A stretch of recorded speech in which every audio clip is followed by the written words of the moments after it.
The Prime Minister of the Federal Republic of Somalia, Mohamed Hussein Roble, paid a solidarity call visit on the victims of yesterday's suicide bombing in Mogadishu.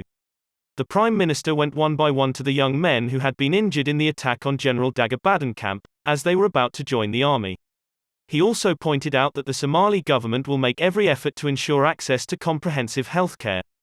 Prime Minister Roble also spoke privately with the hospital's management about the care and treatment of the patients, which the government has promised to monitor.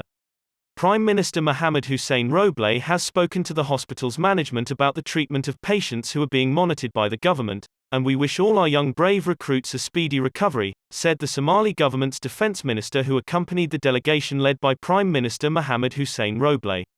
A suicide bomber yesterday afternoon blew himself up after impersonating young recruits who were lining up to enter General Dhega-badan military camp in Medina district, Mogadishu. The Somali military's commander General Adawa Yusuf Rage, who spoke to media after the attack, said 10 recruits were killed in the suicide bomb attack, claimed by al-Shabaab, with at least a dozen more injured.